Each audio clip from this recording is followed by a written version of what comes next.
Halo sahabat teman semuanya, ketemu lagi sama aku Siswa dan dia bukan KBN. Wait, what? Lalu siapa ya? Siapa kamu? Siapa? Dia adalah Mas Novi. Halo Mas. Halo. Jadi Mas Novi ini yang bikin video podcast loh. Jadi buat kalian semua yang nonton video-video kemarin, dia yang bikin. Nah, bintang tamunya spesial banget hari ini. Nanti juga akan ada kedatangan bintang tamu satu lagi yang spesial juga. Topiknya juga spesial. Emang kita mau ngebahas apa sih Kak Novi? Kita akan bahas soal sesuatu yang merdeka. Sesuatu yang merdeka. 17 Agustus. Bukan. Itu Keuangan yang merdeka. belum. Itu nanti di topik yang Jadi lain ya. apa dong yang merdeka nih Mas? Kita akan bahas sesuatu yang merdeka yang ada di lingkungan kampus. Wow, Yaitu kayaknya keren nih. Apa nih? Kampus Merdeka. Kampus Merdeka. Aku kayak pernah Oke. dengar sih. Dan aku yakin juga sahabat teman semua juga udah pernah Pasti dengar udah atau mungkin sering dengar. udah baca berita tentang Kampus Iya. Merdeka. Iya. Apa Tapi sih itu? apa sih Kampus Merdeka? Apa sih itu? Nah, setelah ini kita akan hadirkan orang yang kompeten, Yes. yang lebih kompeten untuk menjawab, biar teman-teman semua di rumah, sahabat UMN di rumah, mantep mendengarkan jawabannya. Apa Dan sih Kampus Merdeka? Tahu mengenai Kampus Merdeka itu apa dan Betul. bagaimana pengimplementasiannya di kampus UMN. Betul. Jadi buat kalian yang pengen tahu, cekidot sampai akhir ya. Nonton Iya. terus videonya sampai akhir. Kita akan mengundang siapa sih Kak Siswa? Hari ini kita mau mengundang seorang wakil rektor Universitas Multimedia Nusantara bagian akademik, yaitu Ibu Friska Natalia. Oke, sahabat UMN. Nah, telah hadir bersama kita Ibu Friska Natalia. Halo Ibu, Apa kabar Bu Friska? Baik, terima kasih. Nah, Mas Novi, Oke. kita langsung aja kali ya. Kita mau Oke. mengulik tentang Kampus Merdeka yang tadi udah di-mention juga. Iya. Jadi buat sahabat UMN semua pengen tahu tentang Kampus Merdeka versi UMN, gimana sih UMN mengimplementasikan Kampus Merdeka? Langsung aja kita bertanya ke Ibu Friska. Oke. Baik, Kita langsung aja ya, Kak Siswa. Oke, Bu Friska, untuk yang pertama, kami ingin tanya deh. Kampus Merdeka itu apa sih? Dan kenapa kok bisa muncul nih di tahun ini Kampus Merdeka itu? Oke, pertama program Kampus Merdeka ini memang kan dari pemerintah gitu ya. Biasa kita mengenal itu dengan nama Merdeka Belajar Kampus Merdeka atau yang disingkat itu dengan MBKM gitu. Nah, dari awalnya sih memang ini dari tahun lalu gitu dan program ini adalah memberikan keleluasaan gitu ya untuk mahasiswa memilih kurang lebih selama 3 semester di luar program studinya. Oke, jadi di prinsip mahasiswa ini diajak untuk kita belajar di luar prodi yang mereka pilih ya? Iya, Oke. baik di luar prodi maupun di luar universitas. Oh, gitu. bahkan di luar universitas Iya. Bu Friska. Oke. Di luar. Gitu. Nah, kalau ngelihat kita kan diajak, ini anggap kita mahasiswa, kita diajak buat keluar kampus, itu harapannya apa sih Bu? Oke, Iya. harapannya ya dari Ah, kegiatan ah. program MBKM pastinya kan setiap program studi itu punya capaian pembelajaran lulusan gitu Iya. dan harapannya pastinya memperkaya CPL itu sendiri gitu supaya mahasiswa tuh nanti ketika memang sudah lulus ya harapannya bisa langsung terjun ke dunia industri ataupun dapat benar-benar melanjutkan studinya ya sesuai Oke. dengan prodinya masing-masing ataupun bisa di luar program studinya gitu. Oke. Nah, Dan seperti yang kita tahu kan Kampus Merdeka itu kita ada banyak poin-poinnya Bu. Dan bagaimana sih pengimplementasian Kampus Merdeka di UMN sendiri Bu? Ya. Oke. Kalau dari program Merdeka Belajar ini sebenarnya tahun lalu gitu ya kita sudah mendapatkan hibah Kampus Merdeka untuk 2 prodi nih di UMN gitu. Jadi ada program studi film dan juga jurnalistik. Jadi memang untuk di tahun ini yang semester genap itu program studi jurnalistik sudah berjalan untuk hibah Kampus Merdeka ini. Jadi memang program yang pertama kali dijalankan adalah magang track 2 di prodi jurnalistik. Nah, tetapi untuk pengimplementasian fully in UMN itu kita di semester ganjil tahun akademik 2021-2022 gitu. Jadi memang dari 8 skema yang ada di UMN itu kita mengadopsi 6. Apa aja sih Bu kalau tahu? Ada magang, terus ada kewirausahaan, ada proyek independen, pertukaran pelajar, penelitian, dan juga ada membangun desa atau proyek desa namanya. Iya. Kalau itu boleh jelasin satu persatu Bu? Satu persatu, ya. oke, lengkap ya. Iya, Bu. Pertanyaannya beranak nih. Mungkin dari pertukaran pelajar Yes. kali ya, ini menarik. Paling menarik. Pertukaran pelajar, oke. Kalau dari pertukaran pelajar sendiri sebenarnya simpelnya kayak kita itu akan belajar nih ke universitas lain dan mahasiswa dari universitas lain bisa belajar juga di UMN. Jadi kita tukeran, kita bikin kerjasama MOU antar universitas. Jadi nanti mahasiswa UMN ini punya kesempatan untuk belajar di universitas lain. Untuk di prodi yang sama. Baik di prodi yang sama ataupun berbeda. Oh, bahkan yang berbeda juga. Iya, boleh. Kayak seru banget itu. Iya. Contoh kampus yang sudah kerja sama kita untuk kita pertukaran pelajar, kalau boleh di-mention mungkin Bu. Iya, kemarin itu dari di Departemen Global Office itu kurang lebih sudah ada 13 universitas gitu yang memang MOU dengan kita dan memang setiap universitas itu kita punya kuota untuk mahasiswa dan setiap mahasiswa yang eligible untuk melakukan pertukaran pelajar itu minimal IP-nya itu harus 3. Nah, itu dulu, lalu minimal berada di semester itu minimal semester 5 untuk seluruh kegiatan program MBKM. Oh, gitu. Oke. Tapi ngomong-ngomong, sebenarnya kan pertukaran pelajar ini kan sudah ada kan sebenarnya di UMN, Bu? Udah, memang sudah ada sebelumnya. Jadi ini memang bukan hal yang baru sih gitu ya untuk di UMN, tapi memang harapannya dengan program MBKM ini bisa memperluas gitu. Jadi mahasiswa tuh juga bisa benar-benar mencoba untuk di universitas lain, baik yang dari sana pun juga bisa masuk ke kita. Dan juga lintas prodi ya, Bu ya. Iya, lintas prodi ini menarik sekali sih. Gitu. Iya, jejaringnya pasti akan terbuka sekali. Iya, aku dulu kalau sekarang sama masih mahasiswa jurnal, kayak bisa langsung ambil film atau nge DKV ya. Pengen banget tuh ya, kayak seru banget sih kalau ikutan kampus Merdeka ini sih, Bu. Terus yang kedua apa lagi? Yang kedua program magang kali. Program magang. Kalau program magang di UMN ini memang sebelumnya kan sudah ada ya program magang gitu. Jadi ada yang track 1 sama track 2. Nah, mungkin kalau dulu dikenal di mahasiswa UMN itu program magang wajib kan sifatnya. Sama sih sebenarnya di UMN untuk yang MBKM sekarang juga wajib tapi khusus untuk track 1 gitu. Jadi khusus untuk track 1 di mana yang tadinya 4 SKS sekarang 20 SKS gitu. Nah, dengan magang track 1 ataupun track 2 ini diharapkan mahasiswa dengan waktunya kan kurang lebih 800 jam atau 100 hari kerja atau bisa dilakukan setara dengan 18 sampai 20 minggu gitu. Nah, itu sebenarnya waktu untuk seluruh program MBKM yang berlaku di UMN gitu. Karena kan setara dengan 20 SKS. Artinya di program magang ini UMN kerjasama dengan perusahaan ya, Bu? Iya, jadi memang kemarin dari Departemen CDC gitu ya sudah menjalin kerjasama dan kita juga nanti kan dari CDC akan ada Career Day di tanggal 29 sampai 31 Maret. Nah, harapannya mungkin bagi mahasiswa gitu ya yang ingin mencari magang, khususnya ingin mengikuti magang program MBKM ini bisa join di sana sehingga bisa terbuka kesempatan untuk apply. Nah, jadi buat sahabat UMN jangan takut karena di UMN kita punya Career Development Center, Bu ya. Jadi buat mempermudah kalian untuk cari magang dan nanti kerja juga, itu kita sudah punya divisinya untuk membantu sahabat UMN semua masuk UMN semua kayak gitu. Jadi udah santai aja ya, walaupun nanti ada tugas baru nih untuk kita magang, cuma tetap UMN fasilitasi ya. Terus tadi track 1 itu wajib selama 6 bulan dan juga tetap ada sidangnya, Bu ya? Sidang magang gitu. Nah, kalau di kita tuh di program MBKM sengaja gitu ya mensosialisasikannya baik pada mahasiswa gitu ya, terus kepada perusahaan itu dengan katanya 800 jam. Kenapa? Karena memang kan harapannya dengan 800 jam atau 100 hari kerja ini kan sebenarnya kalau di total itu in total less than 6 months ya gitu. Nah, itu mungkin yang nggak benar-benar 6 bulan gitu.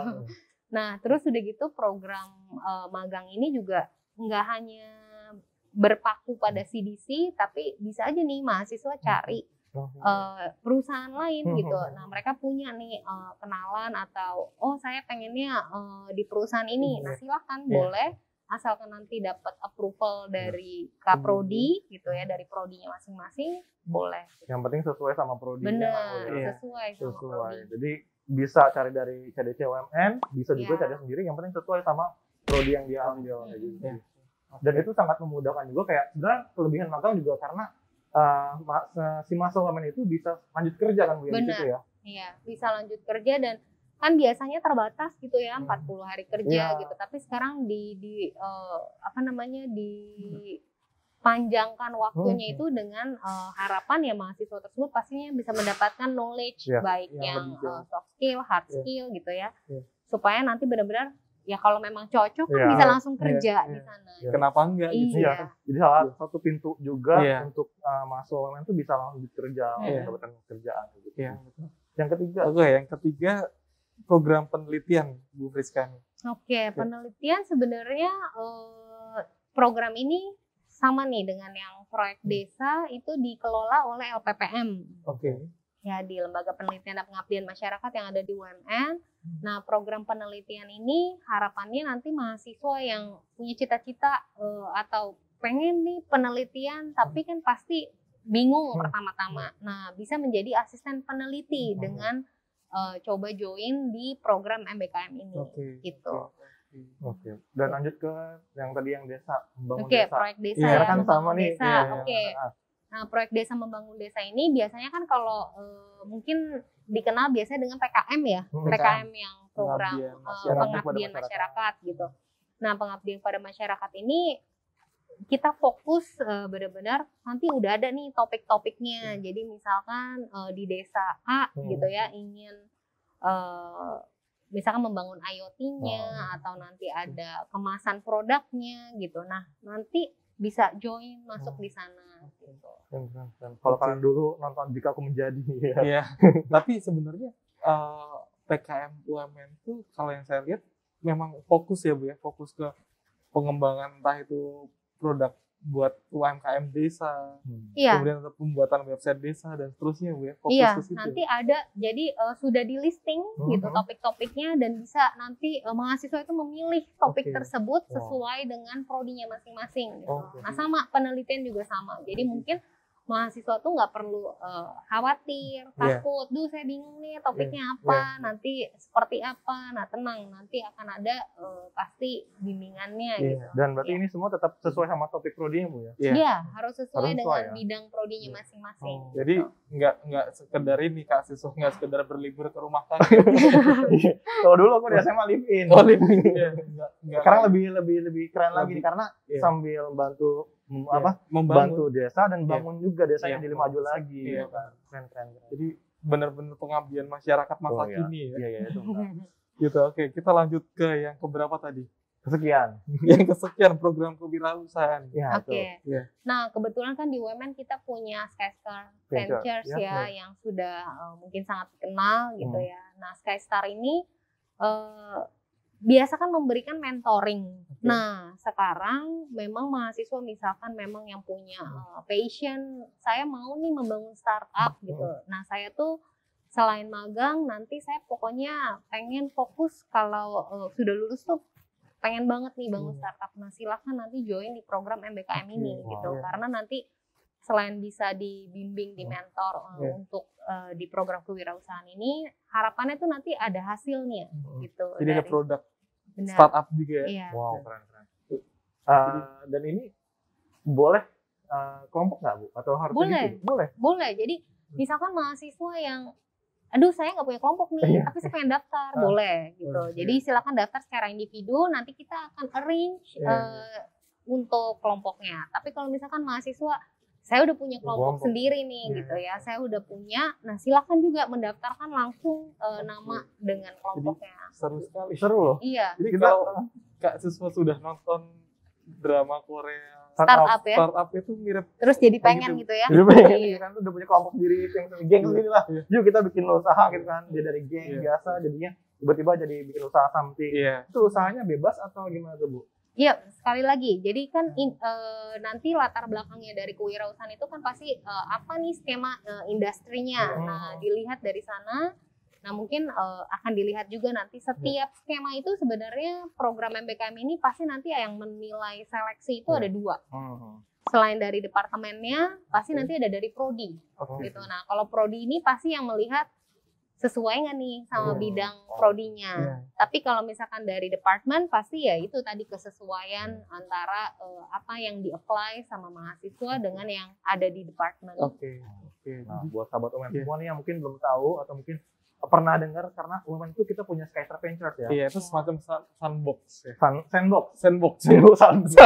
Sandbox. Jadi buat sahabat UMN semua, Skyter Ventures ini adalah bisnis inkubator punya UMN yang memang tujuannya salah satunya ini gitu kan, Iya. mau membantu mahasiswa yang punya ide bisnis mau direalisasikan.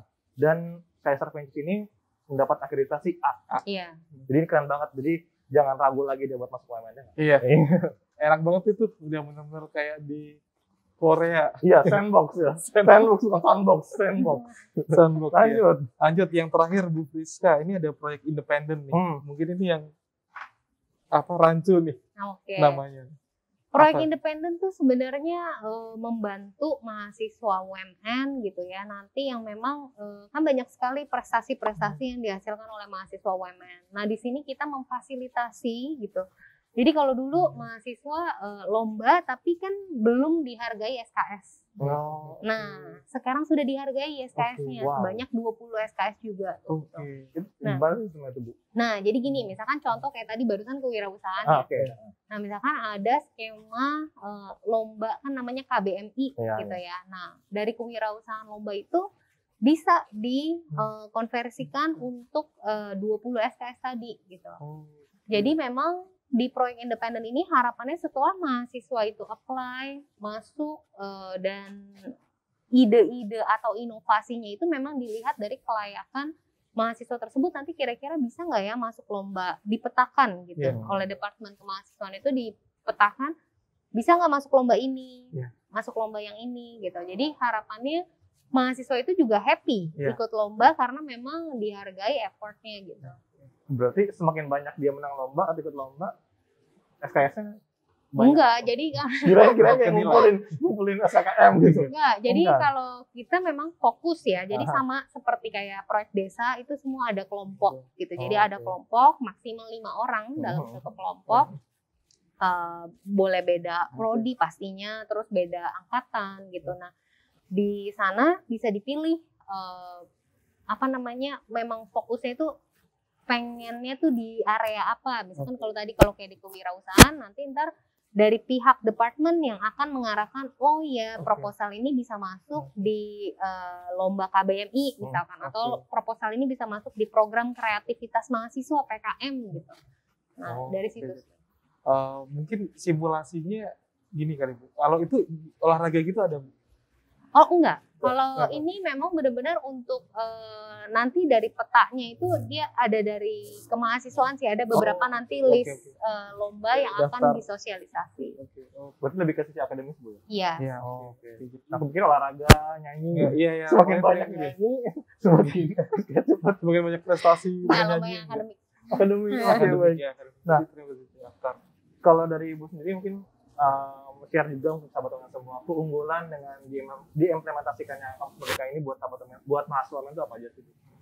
Dengan implementasi MBKM, Yes. pastinya harapannya seluruh mahasiswa ini nanti bisa knowledge yang didapat itu benar-benar bisa lebih kaya lagi gitu, dari yang CPL sudah disusun oleh prodi dengan memberikan kesempatan di luar program studinya itu bisa belajar lagi. Nah, pastinya baik dari sisi tadi soft skill ataupun hard skill itu benar-benar bisa berkembang gitu harapannya. Dan pastinya ya sesuai dengan arahan pemerintah gitu ya, kita pengen tuh benar-benar link and match dengan industri tuh benar-benar klop gitu. Jadi harapannya mahasiswa tuh ketika lulus ya bisa langsung masuk siap banget dengan dunia kerja.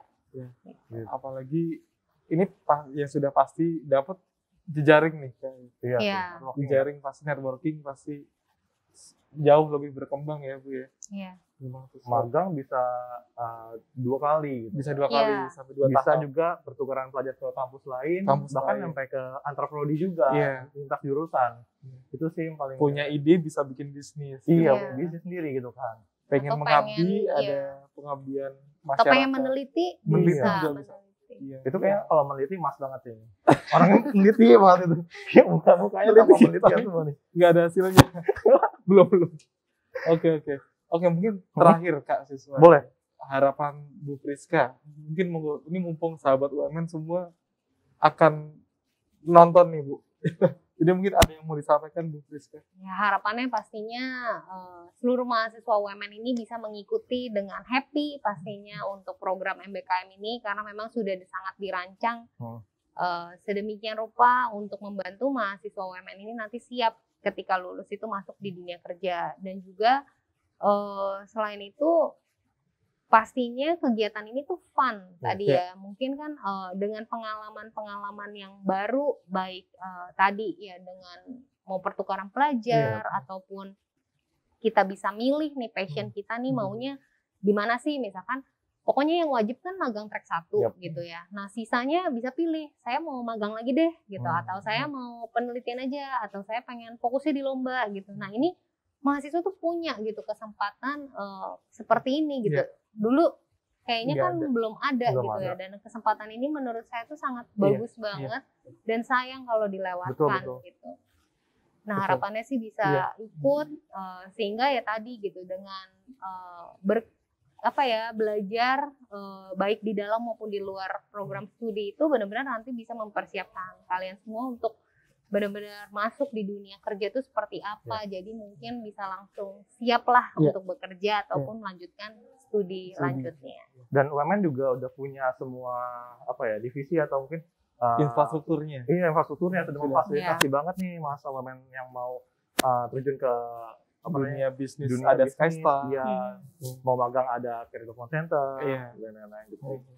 Aku aja dengarnya tuh kayak aduh pengen deh kayak mahasiswa lagi pengen coba ke kampus lain, ke prodi lain. Dulu zaman-zamannya aku tuh kalau mau ke kelas lain tuh kayak mendap-mendap gitu ya. Sitin aja gitu. Jangan sampai ketahuan. Jangan ketahuan gitu. Dulu kita kayak gitu tapi sekarang sudah difasilitasi gitu. Itu keren banget sih. Itu keren banget. Untuk pertukaran pelajar sendiri nggak cuma maksudnya nggak antar universitas aja loh. Jadi kalau misalkan nih mau ada mahasiswa prodi jurnalistik tapi saya mau dong masuk ke prodi Ilkom atau saya mau dong ambil elektif prodi di prodi lain itu boleh gitu. Jadi memang dengan kesempatan ini gitu ya elektif prodi yang ada di universitas yang sama pun kita buka. Gitu. Jadi harapannya benar-benar memperkaya gitu tadi memperkaya capaian pembelajaran. Gitu. Pasti kan kalau nggak ada kolaborasi sulit gitu ya. Jadi nggak antar kampus tapi di UMN bisa ya. Bisa. Ada mata kuliah yang kita ambil dari prodi lain. Aku dulu anak jurnal mau ambil TE kali. Elektro gitu kan. Mungkin mau wawancara. Atau ambil fisika gitu kan. Cepet gitu. Keren sih. Tapi itu penting sih ya memang penting. Membuka wawasan banget. Iya, betul. Apalagi kalau sekarang kan juga dunia kolaborasi ya.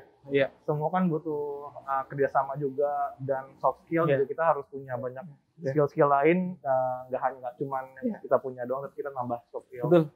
Sangat-sangat difasilitasi banget. Itu keren banget sih. Oke. Nah, mungkin untuk next-nya gitu ya, karena kan kita ada sosialisasi nih. Jadi di minggu awal bulan Maret ini memang secara serempak gitu dari UMN, dari tim kemahasiswaan itu mengkampanyekan apa sih itu Kampus Merdeka, program Merdeka Belajar ini ada programnya apa aja nih. Nah ini sedang disosialisasikan selama satu minggu ini gitu full. Nanti setelah itu mahasiswa karena UTS ya kita stop dulu kampanyenya gitu. Baru nanti setelah UTS dilanjutkan dengan fakultas dan prodi gitu. Jadi harapannya tadi, jadi mata kuliah elektif apa sih yang dibuka gitu. Supaya kan ya merdeka tapi ya terpimpin juga gitu ya. Jadi kan nggak melenceng banget gitu ya. Nah ini nanti akan dijelaskan detail di prodi dan juga di fakultas. Jadi nggak usah khawatir lah mahasiswa pasti ada panduannya juga dan arahannya pasti. Iya kalau nggak bingung ya kan. Iya kalau pengen tapi kalau nggak ada panduannya bingung nanti kesulitan gitu kan. Jadi mungkin nanti ketika podcast ini muncul ini masih banyak hal yang akan dijelaskan oleh dari akademik ya. Jadi dan tenang aja. Secara gambaran umum biar teman-teman nanti nggak bingung gitu nonton dulu ini gitu kan. Dan buat sahabat UMN semua juga yang nanti mau masuk UMN, udah nonton ini nih, jadi udah tahu duluan. Udah tahu UMN duluan. tuh sudah mengimplementasikannya loh kampus Merdeka ini di UMN. Iya. Nanti ketika aku masuk UMN semester atas, aku akan kayak gimana tuh udah tahu duluan. Udah siap. Makanya jangan lupa nonton sampai akhir ya, Mbak Beres. Gitu. Iya. Oke, baik Oke. Ibu. Terima kasih banyak Bu Rizka, atas terima kasih sharingnya, atas Terima kasih banyak. penjelasan yang Iya. sangat-sangat keren banget Ya, pada hari ini. ternyata. Terima kasih juga. Sehat sehat selalu Ibu. Iya, sehat-sehat. Terima kasih Ibu. Terima kasih. Nah, Iya. Mas Rofi, Ternyata mantap betul. Mantul. keren banget. Program Kampus Merdeka ini ternyata sebegitu penting untuk mahasiswa ya. Iya. Dan aku aja yang sebagai alumni rasanya kayak pengen kuliah lagi, pengen nyobain. Biar nyobain Kampus Merdeka Yes, ya. gimana rasanya pertukaran pelajar, terus juga bisa sampai nyobain prodi lain juga, Benar. gitu kan, kayak keren banget sih. Terus saya pengen juga ke desa-desa untuk mengabdi Iya, betul langsung. banget. Jadi buat sahabat teman semua nih yang di rumah, jangan ragu lagi untuk masuk UMN karena Iya. nanti kampus Merdeka yang sudah diimplementasikan oleh UMN itu bakal Lebih yes, luar biasa. luar biasa, dan kalian langsung daftarin kemana Kak? Ke pmb.umn.ac.id. Ada di sebelah sini ya, langsung Iya. diklik aja. Dan buat kalian yang pengen tahu tentang informasi UMN lebih dalam, bisa buka website UMN ada di www.umn.ac.id. Betul. Sosial media di mana Kak? Sosial media, Instagramnya ada di @universitas-multimedia Nusantara dan @pmb.umn. Facebook, YouTube-nya ada di Universitas Multimedia Nusantara. Dan yang terbaru ada apa Kak? Ada Ayo. TikTok. Joget. Joget. Di @join.umn. Jadi buat kalian semua yang pengen tahu informasi yang lebih seru, lebih keren lainnya, langsung follow, like, subscribe sosial media Betul. UMN gitu ya. Iya, betul. Jangan lupa juga buat ikutan tes biasa UMN. Ada di mana daftarnya Kak? Daftarnya di pmb.umn.ac.id. Yes, karena beasiswa UMN sangat banyak buat kalian Sangat semua. banyak. Tunggu apa lagi? Langsung masuk UMN. Sampai jumpa di Dadah, UMN. sampai Dadah. jumpa di UMN.